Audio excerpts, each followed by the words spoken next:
আসসালামু আলাইকুম বন্ধুরা, সবাই কেমন আছেন? আশা করি ভালো আছেন। আমি আসলে কিছু কথা বলবো বর্তমান এই পরিস্থিতি নিয়ে। আসলে আপনারা সবাই অবগত আছেন যে কিছুদিন আগে যে স্বৈরশাসককে দেশ থেকে তাড়ানো হয়েছে, একমাত্র কারণটা কি?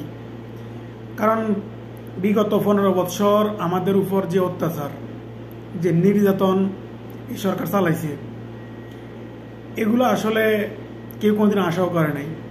সুন্দর সুন্দর কথা বইলা তারা ক্ষমতায় আসছে। ক্ষমতায় আসার পর মানুষের যে ভোটের অধিকার কাড়িয়ে নিচ্ছে, মানুষ কোনোদিন সঠিক বিচার পায় নাই। এদেশে একমাত্র মিডিয়ার মধ্যে সকল বিচার কার্যকলাপ এগুলো মিডিয়ার মধ্যেই ছিল। আসলে এর বাস্তবতা কোনো কিছু ছিল না। দ্বিতীয়বার আবার দেশ স্বাধীন কেন করা হয়েছে 2024 সালে এসে? এর কারণ একটাই, কারণ দেশের মানুষ অতিষ্ঠ, আর নিতে পারতেছে না। কেউ কোনো কথা বলতে পারতেছে না, কেউ নিজের কোনো কিছু নিজের মতো করে বলতে পারতেছে না। প্রতিটা সেক্টরে, সরকারি থেকে শুরু করে বেসরকারি পর্যন্ত সব কিছু দলীয়করণ করা হয়েছে, যার কারণে ফ্যাসিস্ট হাসিনাকে এ দেশ থেকে তাড়ানো হয়েছে। বর্তমানে অন্তর্বর্তীকালীন সরকারের যে উপদেষ্টাগুলো আছে বা যারা এই সরকার দায়িত্বে আছেন, তারা আসলে চেষ্টা করতেছে দেশকে কিভাবে উন্নয়নশীল দেশে পরিণত করা যায় বা সবকিছু যে সমস্যাগুলো আছে মোকাবেলা করা যায়, এগুলা তাদেরকে সময় দিতে হইব, ঠিক আছে না? এর মধ্যে বিভিন্ন রাজনৈতিক দলগুলা যেভাবে মিছিল আন্দোলন করতেছে, মনে হইতেছে তারা জোর করে ক্ষমতা নিয়ে নেব। এ চারিদিকে যে অনাকাঙ্ক্ষিত ঘটনাগুলো ঘটতেছে, আসলে এটা কি আশা করা যায় এই বর্তমান সময়ে? সবার দরকার এই মুহূর্তে সবার জায়গা থেকে সাপোর্ট করা।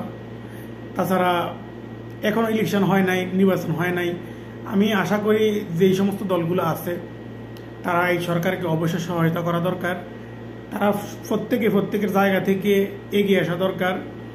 কার কোন সমস্যা, ঠিক আছে, দলীয়ভাবে এগুলো দেখা দরকার। তাহলে মানুষের বিশ্বাস জন্মাবে যে হ্যাঁ, এই দলটা অনেকদিন পর ক্ষমতায় আসছে বা আসতে পারবো সামনের দিকে, তারা ওই প্রচারণা চালাবে। ওইগুলো হয়তো হইব সুন্দরভাবে, ঠিক আছে। এগুলো না কইরা এটা দখল করা, ওইটা দখল করা, এখনই যে রাজনৈতিক অরাজকতা সৃষ্টি করতেছে, এটা আসলে ঠিক না, ঠিক আছে। আমি আসলে এইখানে নির্দিষ্ট কোনো দলকে বলতেছি না, বিএনপি, জামায়াত, তারপর আওয়ামী লীগ থেকে শুরু করে যারা আছেন, আমি আশা করব আপনারা এই সমস্ত কাজগুলো করবেন না। নির্বাচন এখনো হয় নাই, কবে হয় তাও এখনো ঠিক নাই।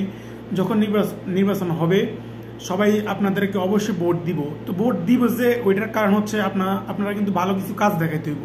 হ্যাঁ, এদেশের মানুষের মধ্যে ওই কাজগুলো দেখাইতে হইব যে হ্যাঁ, আপনারা দেশের জন্য কিছু করবেন।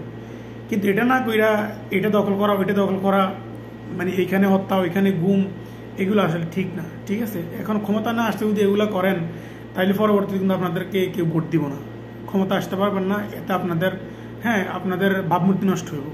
সুতরাং এগুলো না কইরা সরকার সহায়তা করেন, কিভাবে নির্বাচন করা যায় ওই লক্ষ্যের সামনের দিকে এগিয়ে যান, ঠিক আছে। তাহলে আপনাদেরকে মানুষ বিশ্বাস করবে, ভোট দিবে, ক্ষমতা আবার আনার সুযোগ থাকবে আপনাদের। ধন্যবাদ সবাইকে। সবাই সুস্থ থাকুন, ভালো থাকুন। আর আমার ভিডিওটা ভালো লাগলে অবশ্যই ফলো দিয়ে পাশে থাকবেন।